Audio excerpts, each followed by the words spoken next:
Olá, seja muito bem-vindo a mais esse vídeo. Hoje, de forma prática, rápida e objetiva, eu vou trazer para você um subtema que faz parte do tema central da campanha deste ano, do Abril pela Segurança do Paciente de 2025. Lembrando que o tema é mais acesso seguro e cuidado integrado, e o slogan é qualidade em toda a jornada.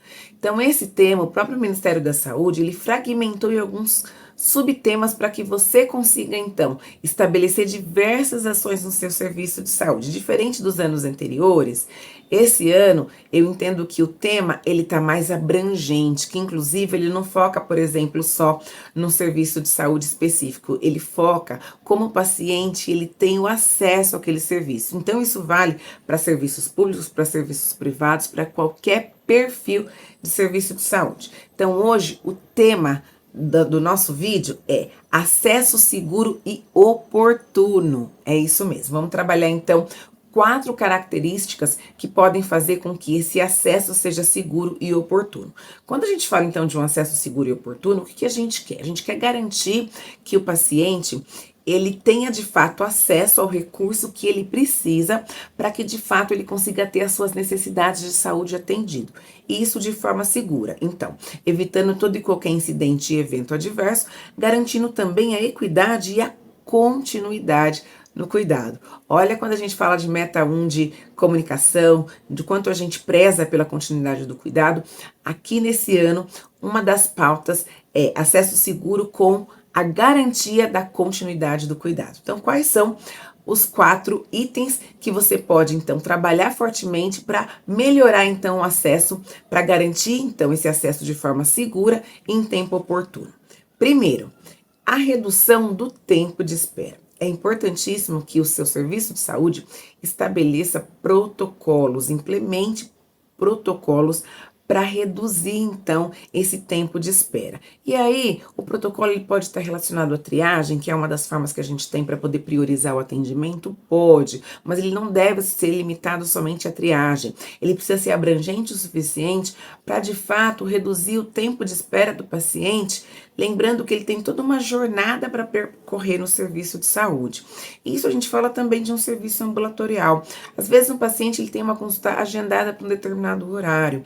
Então, se existiu ali uma boa gestão da agenda do profissional que está fazendo o atendimento para todos os pacientes, a probabilidade que a gente de fato reduza o tempo de espera desse paciente é muito grande. Então, diversas ações que o seu serviço de saúde pode tomar aí com foco para reduzir o tempo de espera. E aí é o tempo de espera não só quando o paciente já está lá, já adentrou no serviço de saúde, mas também o tempo de espera para que ele tenha acesso ao serviço de saúde. Quando a gente olha então para um serviço de saúde público, de atendimento ambulatorial, como por exemplo até as consultas que a gente tem nas unidades básicas de saúde, a gente sabe que existe aí uma grande oportunidade de melhoria, de otimização de todo esse processo.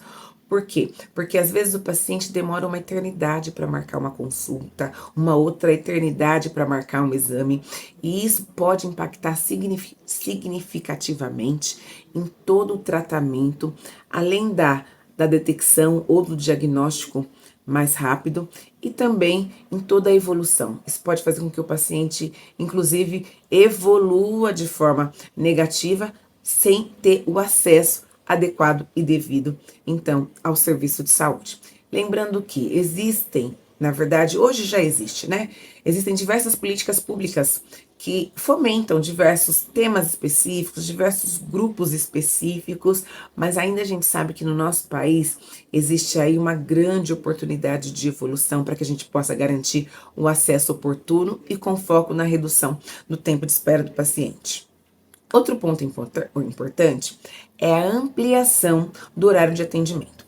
É lógico, quando a gente olha para esse ponto e associa ao serviço público de saúde, a gente entende que tem uma grande limitação, porque é todo um sistema que está envolvido, né? De contratação de pessoal, de quantitativo de pessoal, de atendimento às leis de trabalho, ao contrato de trabalho ou ao concurso público que foi prestado, a gente sabe que existem diversas limitações, né? Porém, é importantíssimo que o serviço de saúde que tem esta condição, que consiga analisar toda a sua demanda e focar na necessidade dessa demanda, até pensando na ampliação desse horário de atendimento, né? Tem inclusive vários serviços que já estão optando por uso da tecnologia. Estou falando já, mas na verdade isso ficou muito mais evidente na época do Covid, né? Então, eles continuam utilizando a tecnologia a seu favor, com a telemedicina, então, com consultas online, e isso com certeza vai, então, ajudar a atender a demanda desse paciente, fazendo com que ele tenha acesso ao profissional, ao tratamento e às suas necessidades atendidas, tá?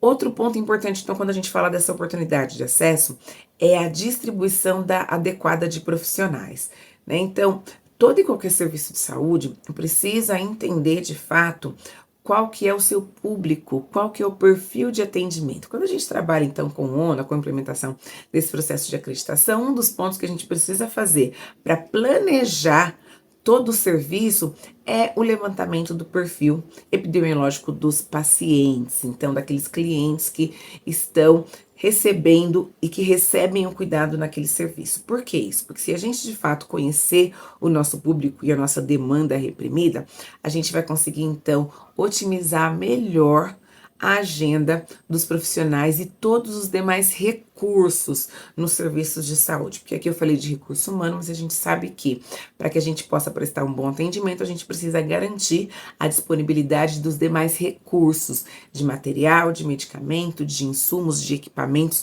no serviço de saúde. E o segundo ponto que você deve avaliar para poder otimizar e garantir esse acesso seguro e oportuno é a segurança no acesso. Quando a gente fala então de segurança do acesso, quais são os atributos para essa segurança do acesso?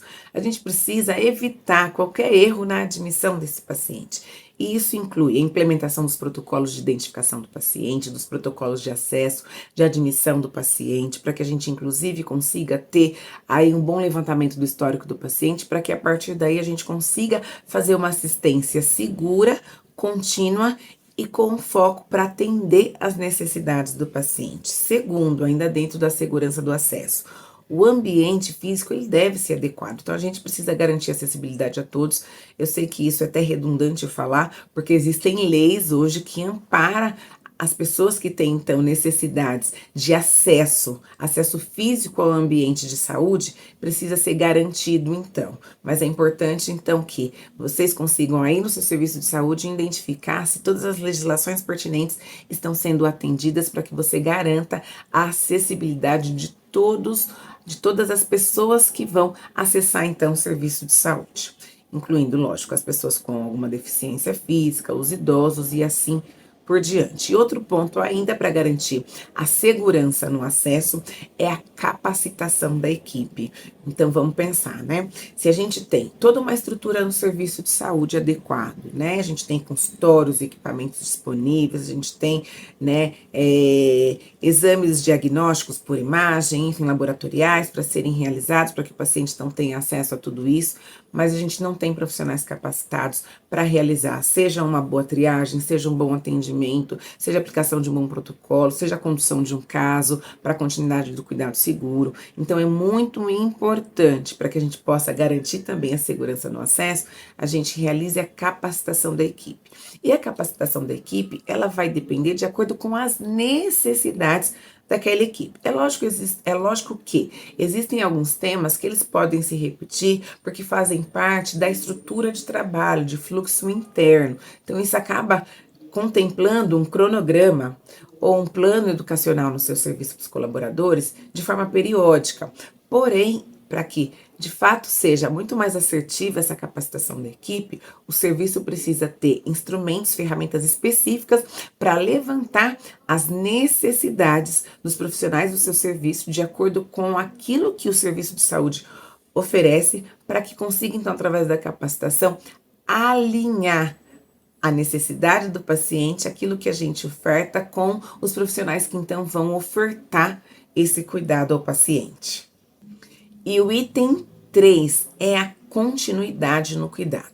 Então, para que a gente possa garantir a continuidade do cuidado, além da gente fortalecer todo o canal de comunicação, a comunicação entre os profissionais, os registros em prontuário de forma efetiva, o uso de ferramentas para a transição de cuidado, para que a gente possa garantir que as informações importantes daquele paciente, quando ele está sendo então transferido de área ou até mesmo de serviço, consiga segui-lo para que a equipe que vai assumir aquele paciente então consiga dar uma continuidade do cuidado de forma segura e assertiva, a gente também tem que pensar na integração entre os diferentes níveis de atenção. Então, uma comunicação adequada entre atenção primária, entre secundária, entre terciária, evitando então que os pacientes eles fiquem sem esse acompanhamento. Quantas vezes um paciente ele adentra um serviço de saúde público através, por exemplo, da atenção primária, de uma unidade básica de saúde, e ele é referenciado para um nível secundário, que é um especialista. Chegando lá, o especialista ele não tem acesso a todas as informações necessárias, porque aquela guia de encaminhamento, ela não é suficiente para trazer todas as informações. Quando o paciente é esclarecido, quando o paciente é bem letrado, quando o paciente ele é bastante engajado, é um paciente que vai conseguir de fato entregar então para esse serviço, para esse profissional que está nesse serviço, por exemplo, secundário, quais são as informações, quais são os passos do seu tratamento até o momento, para que ele possa trazer uma continuidade, para que ele possa dar uma continuidade de forma segura. Porém, se é um paciente que não tem esse nível de entendimento, de compreensão, de engajamento, você acha que se de fato a gente não tiver protocolos bem estabelecidos para garantir essa transição, para integração entre os diferentes níveis, a gente vai conseguir prestar uma boa assistência ao paciente?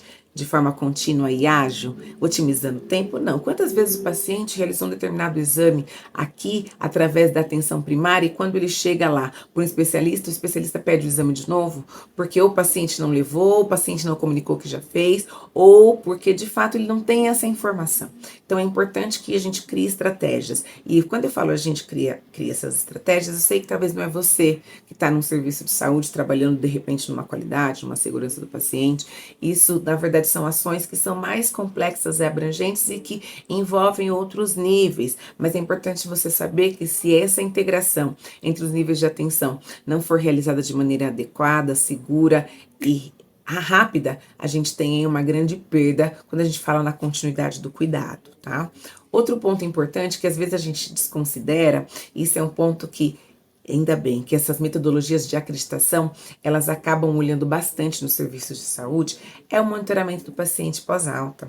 A gente precisa estabelecer estratégias para acompanhar esse paciente, seja por telefone, seja garantindo que ele foi, depois que ele saiu, então recebeu alta de um serviço de saúde, garantindo então que ele vai sair de lá já com uma consulta agendada, já com um exame agendado, para que ele possa dar então continuidade aí no seu cuidado, para que a gente possa até, isso é muito comum então na atenção primária, né? De fazer as visitas domiciliares para verificar se de fato o paciente que de repente recebeu uma internação, se ele agora vai continuar e se ele está seguindo realmente aquele plano terapêutico pós-alta que foi proposto. Então, tudo isso faz parte desse tema de continuidade do cuidado e que a gente precisa, então, estabelecer estratégias nos serviços para melhorar esse ponto que é tão importante. E o quarto ponto, a quarta estratégia que você pode trabalhar aí no seu serviço de saúde é a equidade no atendimento. Quando a gente fala em equidade, a gente quer reduzir ao máximo as desigualdades. E aí as políticas, seja as políticas internas ou as políticas públicas de saúde, elas precisam garantir, então, que essa população mais vulnerável, ela tenha um atendimento diferenciado.